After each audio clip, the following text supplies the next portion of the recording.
नमस्कार दोस्तों, आप सभी का स्वागत है एमएसएससी नोट्स में। तो दोस्तों आज मैं आपके सामने बहुत ही जबरदस्त वीडियो लेके आया हुआ हूं। ऐसा वीडियो जो आपने कभी भी नहीं पढ़ा होगा। मतलब अलंकार में आज जिस तरीके से पढ़ाने जा रहा हूं ना, उस तरीके से आपने कभी भी नहीं पढ़ा होगा, मैंने भी नहीं पढ़ाया होगा। मैं इसके पहले जिस तरीके से वीडियो बनाया था उसको भी मैं और अच्छे तरीके से और अच्छा कंटेंट इसमें बना के लेके आया हूं। आप खुद देख पाओगे। तो यहां पर आप देखेंगे अनेक तरीके का, यहां पर आपके लिए पूरी तरीके से आप देखोगे सब कुछ एकदम नया है। यहां पर एक एक चीज को हम लोग इतने अच्छे तरीके से समझेंगे ना, मतलब आप मजा पा जाओगे। बात यही है कि आप लोग को बहुत मजा आने वाला है अलंकार में। जैसा कि आप लोग को पता है कि रस का मतलब होता है आनंद, लेकिन आज आप लोग को आनंद कहां मिलेगा? अलंकार में मिलने वाला है। और ना समझ में आए तो कहना मुझे, अगर आप लोग को ना समझ में आए तो कमेंट करके कहना। अभी सभी लोग आ गए हैं तो सभी लोग पहले लाइक का बटन दबा दो। देख रहे हो आप लोग कितनी मेहनत लगी होगी, आप यहां से अंदाजा लगा सकते हो कि यहां पे एक एक चीज को खोजने में। तो अभी तुरंत लाइक करिए ताकि ऐसे ही हर टॉपिक पे हम लोग फिर से पूरा वीडियो बनाएं। और शुरू करते हैं फिर आज की क्लास। सभी लोगों ने लाइक कर दिया और जो चैनल पे नए हैं सब्सक्राइब जरूर कर दें। शुरू करते हैं फिर आज की क्लास। तो आज सबसे पहला जो हम लोग यहां पर देखते हैं तो हमारे सामने निकल के आता है अलंकार। तो भाई इस महिला की फोटो यहां पर क्यों लगाई गई है?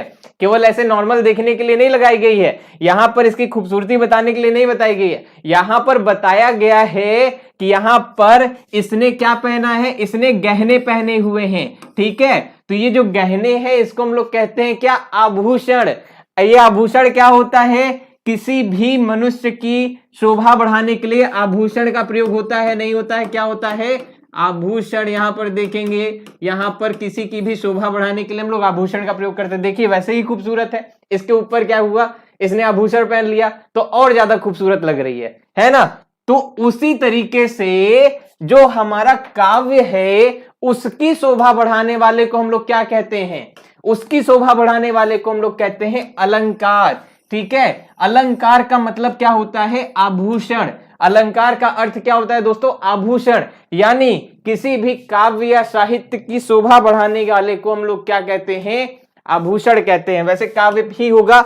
आगे बढ़े, शुरू करने से पहले मैं बताना चाहूंगा कुछ चीजें कि मेरा नाम है मोहित शुक्ला, डायरेक्टर ऑफ एमएसएससी नोट्स। और आप सब हमें इंस्टाग्राम, टेलीग्राम, फेसबुक, ट्विटर हर जगह ये सर्च करके पा सकते हैं। साथ ही साथ जिसको भी हमारी पुस्तक चाहिए और हमारे नोट्स होगा, जो पीडीएफ नोट्स हैं, इन सबसे संबंधित जो भी जानकारी चाहिए, दिए गए इस व्हाट्सएप नंबर पे आप संपर्क कर सकते हैं। ठीक है, समझ में आया? चलें अब टॉपिक पर। तो देखो भैया, क्या पढ़ रहे थे हम लोग? अलंकार पढ़ रहे थे। बहुत ही मजेदार तरीके से, एकदम जबरदस्त तरीके से पढ़ेंगे। पहली बात, बहुत ध्यान से यहां पर सुनते रहो और सब कुछ एकदम यहां पर न्यौछावर कर दो, पूरा ध्यान यहां न्यौछावर कर दो। अलंकार को बोला गया था कि भैया 3 प्रकार के हैं। ठीक है, लेकिन प्रमुख रूप से हम 2 ही मानते हैं। तो 2 कौन से मानेंगे? 2 में मानेंगे हम लोग शब्दालंकार और अर्थालंकार को। उभयालंकार को हम लोग नहीं पढ़ेंगे क्योंकि यहां से प्रश्न आपके परीक्षा में नहीं पूछता है। ठीक है, तो शब्दालंकार और अर्थालंकार, तो इसके बारे में हम लोग आगे देखते हैं। कितने प्रकार के? 2 प्रकार को समझने की कोशिश करेंगे। शब्दालंकार का मतलब क्या होता है भैया? पहले तो यहां ये समझिए। देखिए शब्दालंकार में आपको क्या समझ में आ रहा है? शब्द। शब्दालंकार में क्या समझ में आ रहा है?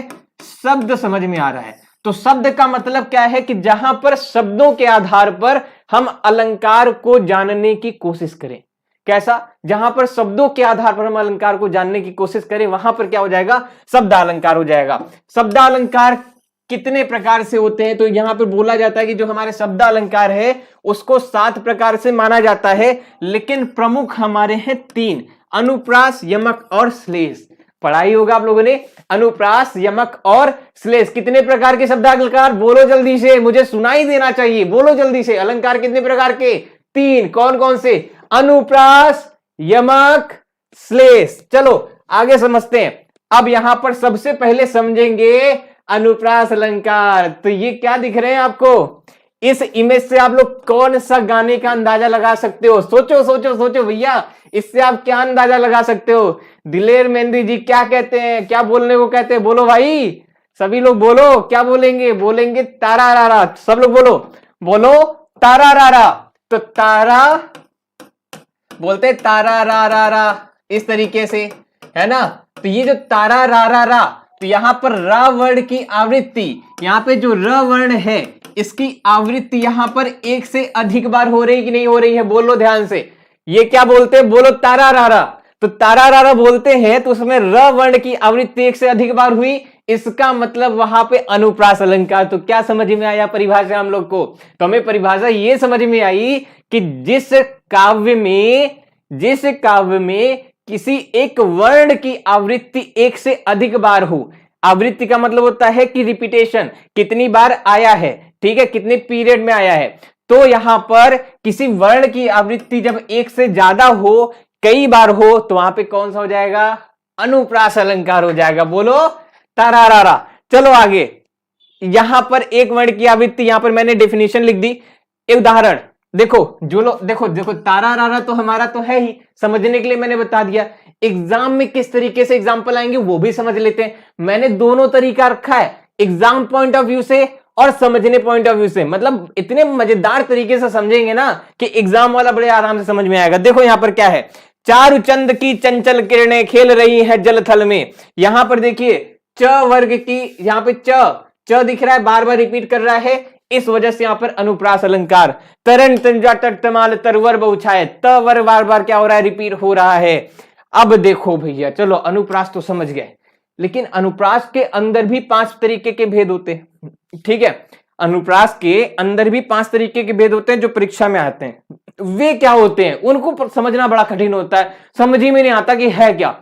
तो उसका सॉल्यूशन देखो, छेकानुप्रास, वृत्त्यानुप्रास, श्रुत्यानुप्रास, लाटानुप्रास और अंत्यानुप्रास। जिसको ये नहीं समझना है, अगर आप लोग 9 to 12 के बीच में अगर पढ़ रहे हो, अगर आप लोग उसके लिए, तो हो सकता हो कि आपके सिलेबस में ना हो, तो इसको आप स्किप कर सकते हैं, ठीक है। 2-3 मिनट तक मैं इसको बताऊंगा, इसके आगे वाला वीडियो में आगे देखेगा। तो शुरू कर, वैसे देखो तो मजा ही आएगा, कंटिन्यू देखो, देखते चलो कि कैसे कैसे मैं पढ़ाता हूं।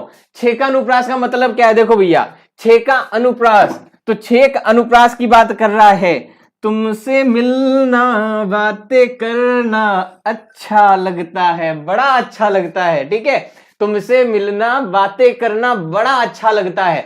तो इसमें छेकानुप्रास कैसे हुआ, इसमें छेकानुप्रास कैसे हुआ, तो यहां परिभाषा लिखी है, देखिए तो, जहां कोई वर्ण 2 बार आए, जहां कोई वर्ण 2 बार आए वहां छेकानुप्रास हो जाएगा।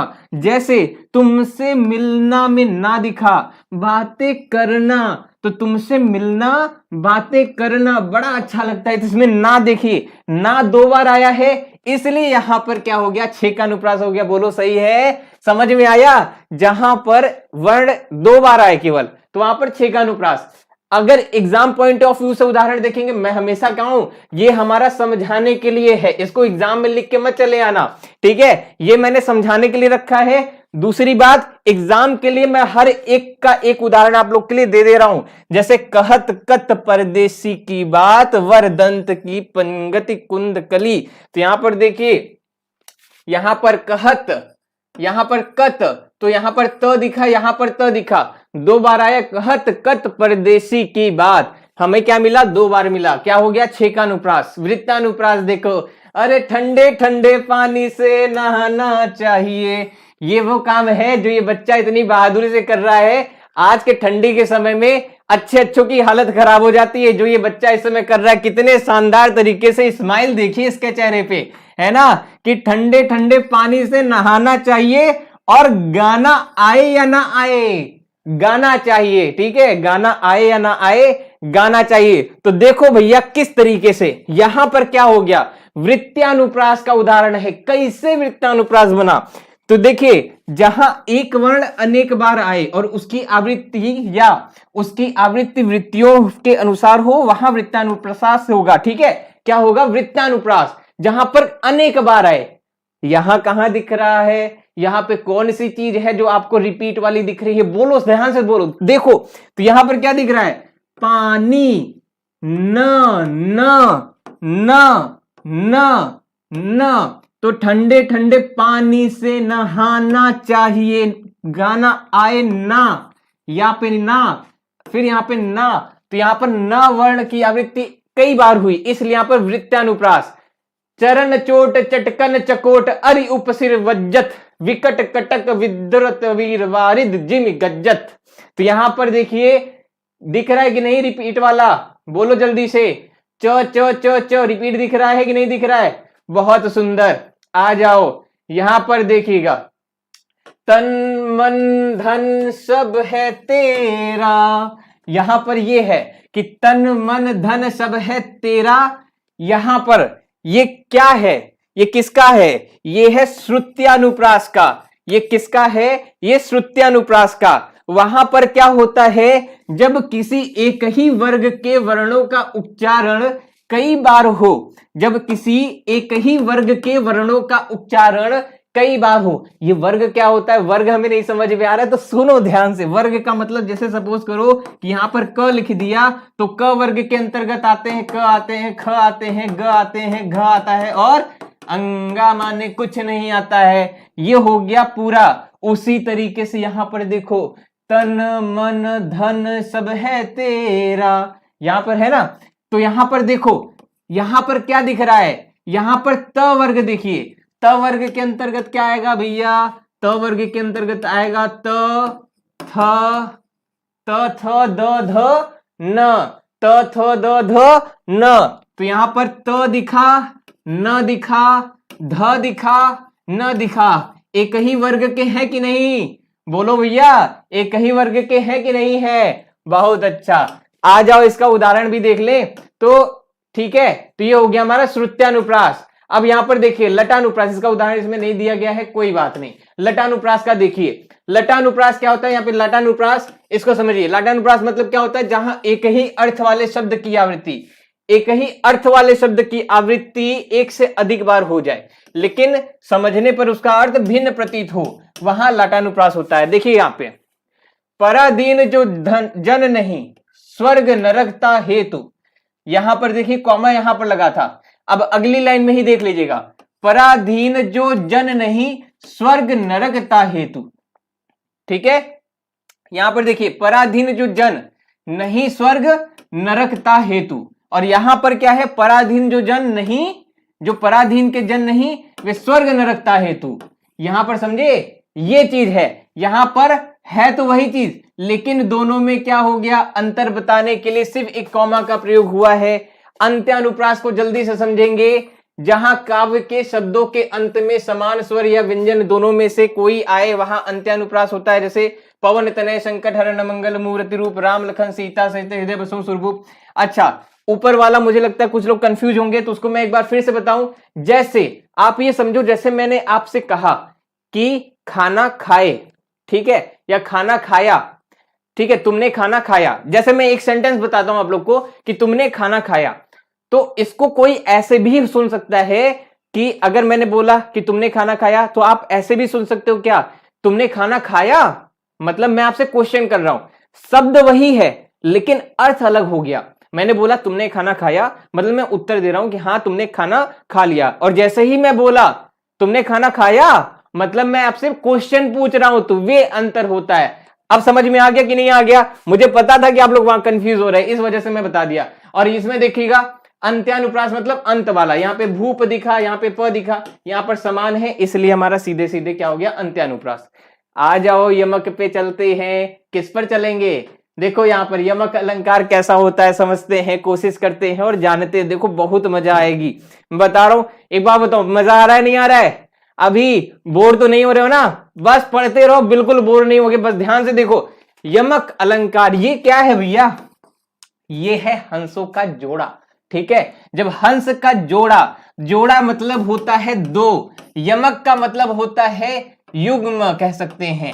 ठीक है, जोड़ा कह सकते हैं। यमक का मतलब होता है युगल एक प्रकार से, तो यमक का अर्थ ही हो जाता है दो, यमक का मतलब ही है दो। ठीक है, जोड़े में दो की बात कर रहा है, तो सीधी बात है जहां पर दो की बात होगी यानी शब्द कितने हैं? एक से अधिक आएंगे। ठीक है, तो वहां पर क्या होगा? यमक अलंकार। बोलो समझ में आया? जहां पर किसी भी शब्द की आवृत्ति, अनुप्रास अलंकार में क्या था?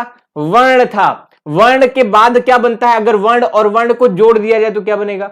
शब्द बनेगा। तो इस शब्द को, इस शब्द में जब कोई एक शब्द होता है वे जब रिपीट होता है तो वहां पर क्या होता है? यमक अलंकार। आ जाओ देखते हैं, उसके उदाहरणों को समझते हैं। आ जाओ देखो, किसी काव्य और साहित्य में एक से अधिक बार आएंगे और उसका अर्थ अलग अलग है तो यमक अलंकार। मैं परिभाषा भी यहां पर आपके सामने रखा हुआ हूं, यहां से आप इससे क्या समझते हैं जल्दी से। ये किस गाने का है, कोई तो गेस करो, ये किस गाने का है जल्दी से। तो ये जो है ये है ओ मेरे दिल के चैन, सुना है, ओ मेरे दिल के चैन, चैन आए मेरे दिल को दुआ कीजिए। ठीक है, तो ओ मेरे दिल के चैन, तो यहां पर पहला चैन मिला आपको, ओ मेरे दिल के चैन, फिर आया क्या, चैन आए मेरे दिल को दुआ कीजिए। तो इनके दिल का चैन कौन है, यहां पर ध्यान से सुनिएगा, जो पहला वाला चैन है ना वो ये महिला जी हैं। ठीक है, इनके दिल का चैन कौन है, ये है। अब जो दूसरे बारे में इन्होंने बात किया कि चैन आए मेरे दिल को दुआ कीजिए, तो वो अपने दिल की बात कर रहे हैं कि इनके दिल को चैन आना चाहिए, यानी शांति सुकून मिलना चाहिए। तो समझ में आया कि ओ मेरे दिल के चैन, ये इनसे बोलते हैं कि हे प्रिय, हे मेरे दिल की चैन, ऐसा कुछ करो कि मेरे दिल को क्या आ जाए, चैन आ जाए, सुकून आ जाए। इसका मतलब क्या है, शब्द एक है, एक से ज्यादा बार रिपीट हुआ, लेकिन दोनों में अर्थ क्या है, अलग अलग है या नहीं है। आ जाओ इनको पकड़ते हैं। ये वाला उदाहरण देखो, इसमें क्या है, तुमने किसी की जान को, ध्यान से सुनना, तुमने किसी की जान को जाते हुए देखा है, क्या तुमने किसी की जान को जाते हुए देखा है, वो देखो मेरी जान मुझसे रूठकर जा रही है। यहां पर फिर से सुनो, तुमने किसी की जान को जाते हुए देखा है, वो देखो मेरी जान मुझसे रूठकर जा रही है। क्या समझ में आया, इसमें जो पहला जान शब्द है वो किसके लिए प्रयोग हुआ था, वो हुआ था लाइफ के लिए। ठीक है, कि तुमने किसी की जान को जाते हुए देखा है, और दूसरे में क्या बोला, वो देखो मेरी जान मुझसे रूठकर जा रही है। वो जान कौन है इनकी, तो इनकी वो जान ये है। ठीक है, ये इनकी जान है, और वो पहली जान जो इनके अंदर है, इनके अंदर पहली वाली जान है। समझ में आया दोनों का मतलब, मैं बहुत अच्छे से समझाने की कोशिश कर रहा हूं आप लोग को, एक एक चीज को समझिएगा। उदाहरण, अच्छा कुछ लोग ये कहेंगे कि ये सब की क्या जरूरत है बताने की, तो भैया समझाने के लिए जरूरी है। ठीक है, इसी वजह से मैं यहां पर उदाहरण भी लेके रखा हूं, ताकि इनमें से कोई ये ना कहे कि पढ़ाई वाला काम है नहीं। तो ये देखिए, काली घटा का घमंड घटा, जेते तुम तारे तेते नभ में न तारे हैं। तो यहां पर ये जो घटा घटा है, पहली घटा का मतलब हो गया भैया बादल। ठीक है, काली घटा मतलब काले बादल, और उनका क्या हो गया, घमंड घटा, घमंड कम हो गया, घट गया। ठीक है, इसमें देखो, जेते तुम तारे, जेते तुम तारे, तेते नभ में न तारे हैं, मतलब तुम जिसके तारे, या तुम जितने तारे, तुम जैसे तारे हो उसमें पूरे नभ में तारे ही नहीं है उस तरीके के। ठीक है, इसमें देखो ये कौन है, ये कौन सी मूवी का है, आप लोग बता सकते हो क्या। चलो खैर, उसको हमको कोई लेना देना नहीं है, हमको अपने काम से काम करेंगे। तो श्लेष अलंकार, तो श्लेष का मतलब क्या होता है भैया, किताब देना। श्लेष का मतलब क्या होता है, श्लेष का मतलब होता है चिपका हुआ। मैंने हमेशा बताया है, जैसे ये हमारी किताब है, सपोज करिए कि ये हमारी किताब है हिंदी वाली, जो मेरी किताब है मैंने लिखी थी इसको, जिसको भी चाहिए मैंने ऊपर वीडियो में बता दिया था नंबर, उस पर मैसेज करके ले सकता है। तो जैसे ये क्या है, अभी ये कितनी किताब है बताओ जल्दी से, ये कितनी किताब है, ये एक किताब है, ये अभी क्या है, आपस में चिपकी हुई है। जैसे ही मैं इसको निकालने की कोशिश करता हूं, ये देखिए ये क्या हो गई, अलग अलग हो रही है। ठीक है, तो इनके अंदर एक का क्या हो सकता है, दो हो सकता है, मतलब चिपका हुआ था, इसको खोल दिया दो, यानी होता एक ही है। श्लेष अलंकार में सब कंफ्यूज होते हैं, होता एक ही है, लेकिन उसके अंदर उस शब्द का अर्थ अनेक होता है। यानी जिस काव्य और साहित्य में किसी वर्ण की आवृत्ति नहीं, किसी शब्द की आवृत्ति एक बार ही हो, किसी शब्द की आवृत्ति केवल एक बार हो, लेकिन उसका अर्थ अलग अलग हो या एक से अधिक के लिए हो। ठीक है, जैसे ये एक शब्द है और इसका अर्थ कई लोगों के लिए है, तो ये हो गया श्लेष अलंकार। बहुत ही प्रैक्टिकली उदाहरण दे रहा हूं, यहां पर और उदाहरण समझने की कोशिश करते हैं। ये कौन है, राजू मेरा नाम बोलता है ना ये जाके कि राजू मेरा नाम है ऐसा करके, तो देखिएगा श्लेष अलंकार, बहारों फूल बरसाओ मेरा महबूब आया है। अब कहेंगे इसमें कहां से श्लेष अलंकार होगा, सोचो सोचो सोचो, बहारों फूल बरसाओ मेरा महबूब आया है, तो यहां पर ये जो आया है ना, ये आया, एक आया तो हुआ कम के लिए, एक आया मतलब हुआ मेड, ठीक है, एक आया क्या हुआ, मेड हुआ, मतलब नौकर, एक आया किसके लिए हुआ, नौकर के लिए, ठीक है। बहारो फूल बरसाओ मेरा महबूब आया है, एक तो सोच रहा है कि महबूब आया है, दूसरा इसलिए कि मेरा महबूब आया है, बहारो फूल बरसाओ मेरा महबूब आया है, आया मतलब क्या है, नौकर है। समझ में आया, बोलो समझ में आया, वेरी गुड, बहुत सुंदर, मजा आ रहा है नहीं आ रहा है, बहुत बढ़िया, मजा आना चाहिए, एकदम पढ़ाई ऐसी ही होनी चाहिए। इसके उदाहरण देखो, इसके उदाहरण जो एग्जाम पॉइंट ऑफ व्यू से कौन से आते हैं, तो देखिएगा, सुबरन को ढूंढत फिरत कवि व्यभिचारी चोर, यहां पर देखिएगा, सुबरन को ढूंढत फिरत कवि व्यभिचारी चोर, ठीक है। तो यहां पर देखिएगा, सुबरन, सुबरन को ढूंढत फिरत, सुबरन को कौन ढूंढत फिर रहा है, कवि, और कौन, व्यभिचारी, और कौन, चोर, तीन लोग ढूंढ रहे हैं किसको, सुबरन को, कवि, व्यभिचारी, चोर। इसका मतलब, इसका जो अर्थ है कवि के लिए अलग है, व्यभिचारी के लिए अलग है, चोर के लिए अलग है, शब्द एक ही है लेकिन अर्थ देखो यहाँ पे अनेक है। पानी गए न उबरे मोती मानुष चून, तो पानी शब्द एक बार आया है, मोती के लिए अलग है, मनुष्य के लिए अलग है, चून के लिए अलग है। समझ में आया यहाँ पर श्लेष का मतलब। आगे आएंगे, एक और अलंकार होता है जो है वक्रोक्ति, ठीक है, वहां पे ऊपर छूट गया था, यहाँ पर वक्रोक्ति देखिएगा, ध्यान से सुनिए। जहां पर क्या होता है, जहां कोई बात किसी अर्थ के लिए कही जाए पर सुनने वाला उसे किसी और अर्थ में समझ ले, वहां वक्रोक्ति अलंकार। जैसे आए हूं मधुमास के प्रीतम अहे नाही, आए हूं मधुमास के प्रीतम अहे नाही, यहां भी कह सकते हैं कि ये कहीं ना कहीं आपको लाटानुप्रास से मिलता जुलता थोड़ा बहुत दिखेगा, ठीक है। यहां पर देखिए, अर्थालंकार के बारे में समझते हैं। देखो अर्थालंकार, अर्थालंकार में क्या होता है, शब्दालंकार समाप्त हो गया, खत्म हो गया, अब उसमें बताओ कोई डाउट शब्दालंकार में नहीं होगा। अर्थालंकार समझते हैं, तो जल्दी जल्दी समझने की कोशिश करेंगे।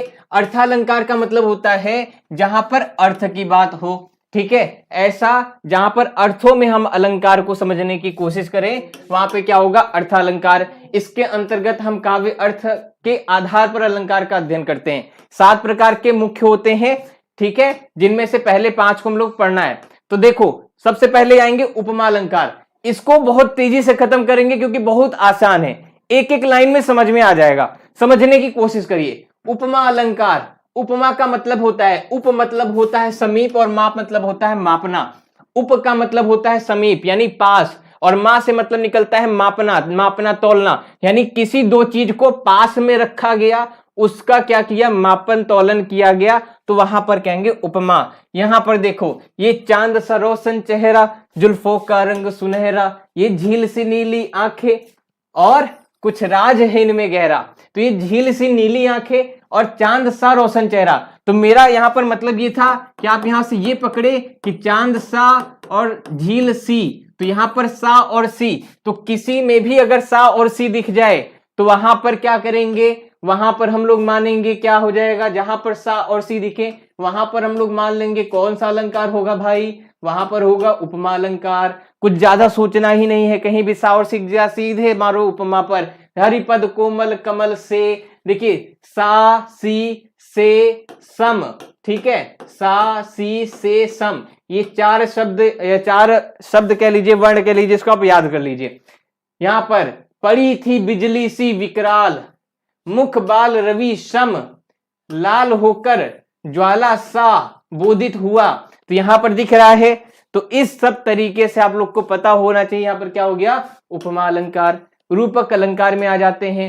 रूपक अलंकार का मतलब होता है जहां में उपमेय में उपमान के रूप में दिखाया जाए। उपमेय मतलब जिसकी तुलना जिससे की जाए, उपमान के रूप में दिखाया जाता है, वहां रूपक अलंकार होता है। उदित उदयगिरी मंच पर रघुवर बाल पतंग, और एक चीज और याद रखिएगा, हर जगह नहीं होता है लेकिन 95% ये वाला काम कर जाता है, हर जगह नहीं काम करेगा, ये भी याद रखना। ये वाली जो ट्रिक बता रहा हूं हर जगह नहीं काम करेगा योजक चिन्ह वाला, लेकिन मैक्सिमम टाइम काम करता है। जैसे रघुवर बाल पतंग, इसमें योजक चिन्ह दिख रहा है। विकसे संत सरोज यहां पर दिख रहा है, इसलिए हमारा रूपक हो गया। मैया मैं तो चंद खिलौनो लय हो, यहां पर देखिए। चरण कमल बंदो हरिराई, यहां पर योजक चिन्ह देखिए। तो हर जगह नहीं, लेकिन मैक्सिमम टाइम काम आएगा। ठीक है, यहां पर रूपक अलंकार को समझने में काम आएगा।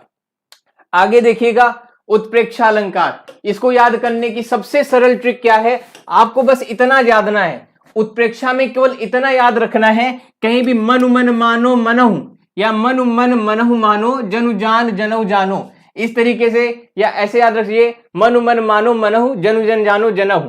क्या है, मनु मन मानो मनहु, जनु जन जानो जनहु। अगर इनमें से कोई भी एक शब्द अगर कहीं भी दिख गया मनु मन मानो मनहु में और जनु जन जानो जनहु में से कोई भी एक शब्द अगर आपको कहीं भी दिख गया तो हम लोग क्या मानेंगे, उत्प्रेक्षा अलंकार। देखो यहां पर, सुहत ओढ़े पीठ पट, श्याम सलोने ज्ञात, मनहु नील मणि शैल पर, आतप पर्यो प्रभात। तो यहां पर क्या है, मनहु, तो यहां पर मनहु दिखा, इसका मतलब यहां पे क्या हो गया, उत्प्रेक्षा हो गया। कुछ सोचना नहीं, डायरेक्टली उत्प्रेक्षा पे आएंगे। आगे देखेंगे अगला क्वेश्चन या अगला अलंकार, ये कौन दिख रहा है भैया, अतिशयोक्ति। अतिशयोक्ति मतलब तो भैया बढ़ा चढ़ा के बात करना है, इतना बढ़ा चढ़ा के बात करना, कुछ कहने को नहीं। ठीक है, अतिशयोक्ति, तो ये आपको मैंने पहले भी बताया है कि सुनो ना संगमरमर की ये दीवारें, कुछ भी नहीं है आगे तुम्हारे, मतलब ये कहना चाह ये जो महिला है, ये पीछे संगमरमर की दीवार दिख रही है आपको, ताजमहल, इस ताजमहल, ये ताजमहल इस महिला के आगे कुछ है ही नहीं। ये कहना चाह रहा है कि ये जो महिला आपको दिख रही है ये इतनी ज्यादा खूबसूरत है कि अगर ताजमहल के बगल में खड़ी हो जाए ना तो जितने टूरिस्ट वगैरह हैं सब इसी को देखेंगे, उसको नहीं देखेंगे। तो ये है कि सुनो ना संगमरमर की ये दीवारें, कुछ भी नहीं है आगे तुम्हारे। मतलब बात समझ में आई, इतना मतलब इतना बढ़ा चढ़ा के बोल दिया गया। भाई ये भी जानता है, अपना काम निकालने के चक्कर में है, ये पूछ ली होगी कि भैया बताओ हम कैसे लग रहे हैं, तो बता दिया होगा भैया देखो ताजमहल दिख रहा है ना, ये तुम्हारे आगे कुछ भी नहीं है, ऐसा करके। अब यहां पर और भी देख लीजिएगा, हनुमान की पूंछ में लगन न पाई आग, लंका सगरी जल गई गए निशाचर भाग, बहुत बढ़ा चढ़ा के बात कही। देख लो साकेत नगरी है यही, स्वर्ग से मिलने गगन में जा रही। तो समझ में आ रहा है ना, बढ़ाव चढ़ाव की बात हो रही है। मानवीकरण में देखिएगा, मानवीकरण में क्या है, जहां निर्जीव या प्राकृतिक पदार्थों को मानव के रूप में प्रस्तुत किया जाए, मतलब किसी भी निर्जीव या प्राकृतिक चीज को किससे प्रस्तुत किया जाए, मानव से। चांद सा रोशन चेहरा, वो यहां भी प्रयोग हो सकता था मानवीकरण में, याद रखिएगा। सागर के उर पर नाच नाच करती है लहरें मधुर गान। ठीक है, सागर के उर पर नाच नाच करती हैं लहरें मधुर गान। तो यहां पर देखें, लहरें क्या कर रही, मधुर गान कर रही, मतलब ऐसा इसको मानव के जैसे कंपेयर किया गया, किसको, प्रकृति को मानव से कंपेयर किया गया। तो यहां पर क्या हो गया, मानवीकरण हो गया। मेघ आए बने, मेघ आए बड़े बन ठन के सवर के। तो मेघों को किस कैसा बताया गया कि वो सज के आ रहे हैं, मतलब जैसे मानव सजते हैं उसी तरीके से मेघ भी बन ठन के आए हैं, सज के आए हैं। तो यहां पर क्या हो गया, मानवीकरण हो गया। बोलो समझ में आया मानवीकरण। चलो आगे देखते हैं असंगति अलंकार। यहां पर देखो, जहां कारण कहीं और, ध्यान से सुनना, जहां पर कारण कहीं और हो और उसका कार्य कहीं और हो रहा हो, मतलब कि कारण कहीं और है और उसका काम कहीं और हो रहा है, वहां क्या हो जाएगा, असंगति अलंकार हो जाएगा। क्या होगा, असंगति। असंगति का मतलब ही समझ में आ गया कि ये इसके जैसा नहीं है, मतलब जैसा है उसका उल्टा। तो यहां पर देखिए उदाहरण, हृदय घाव मेरे पीर रघुवर के, ये कौन कहते हैं, लक्ष्मण जी कहते हैं कि हृदय घाव मेरे पीर रघुवर के। यहां पर देखिएगा ये सीन आप देख पा रहे होंगे, जब लक्ष्मण जी को लगती है शक्ति तो उस समय राम जी कहते हैं कि लक्ष्मण से ज्यादा दर्द किसको हो रहा है, इनको हो रहा है। मतलब घाव तो इनको लगा है लेकिन दर्द किसको हो रहा है, राम जी को हो रहा है। इसीलिए कहा गया कि हृदय घाव मेरे पीर रघुवर के। आगे देखिएगा, विरोधाभास क्या होता है, ऐसे काव्य जिनमें दो विरोधी चीजों को एक साथ दिखाया जाए। ऐसे काव्य जिनमें दो विरोधी चीजों को एक साथ दिखाया जाए वहां विरोधाभास अलंकार होता है। जैसे सुलगी अनुराग की आग वहां, सुलगी अनुराग की आग वहां, जल से भरपूर तड़ाग जहां। कुछ समझ में आया, मतलब तड़ाग मतलब होता है तालाब और जल से भरा हुआ, मतलब अनुराग की आग, अनुराग की जो आग है वे इतनी तेजी से भरी या बढ़ी कि जल से भरे हुए तड़ाग में, तालाब में वे आग लग गई। तो जो क्या है, दोनों आपस में विरोधी हैं। कौन? आग और पानी दोनों आपस में क्या है, विरोधी हैं। लेकिन वहां पर क्या है, फिर भी दोनों आपस में साथ चल रहे हैं, क्योंकि वहां पर तालाब में क्या हो गया, आग लग गई है, आग लग चुकी है तालाब में। पानी में आग लगाए, कहते ना क्या है कि पानी में आग लगा दिया एकदम से। तो वो चीज है कि तुम पानी में मत उतरा करो, पानी में भी आग लग जाएगा, ऐसा करके कुछ लोग डायलॉग मारते हैं। तो वो चीज, तो उम्मीद है कि आप लोगों को समझ में आ गया होगा पूरा का पूरा अलंकार। मेरे ख्याल से सारा हो गया, ठीक है। तो अलंकार हमारा आधे घंटे के अंदर मैंने जितना बताया है ना, मेरे ख्याल से आज तक आपको अलंकार ऐसे कोई नहीं पढ़ाया होगा। तो शेयर करना तो बनता है, बनता है नहीं बनता है? शेयर करो, दबा के शेयर करो। कम से कम मैं चाहता हूं कि कम से कम हर एक इंसान कम से कम 2 लोगों को शेयर करो, 2 व्हाट्सएप ग्रुप में शेयर करो या टेलीग्राम में शेयर करो। और बाकी इंस्टाग्राम, फेसबुक, ट्विटर अगर मैं फॉलो नहीं किया है तो केवल MSSC नोट सर्च करके आप वहां पे फॉलो कर सकते हैं। बाकी सभी लोग इस वीडियो को लाइक करें, चैनल पे नए हैं सब्सक्राइब जरूर करें। ऐसे ही रेगुलर वीडियोस के लिए हमें कमेंट करके बताएं कि आपको और किस टॉपिक का इसे ही तरीके के मजेदार वीडियोस चाहिए, कमेंट करके जरूर बताएं। बाकी मिलते हैं हम लोग अपनी अगली वीडियो में, तब तक के लिए सभी को बहुत बहुत धन्यवाद। नमस्कार, जय हिंद।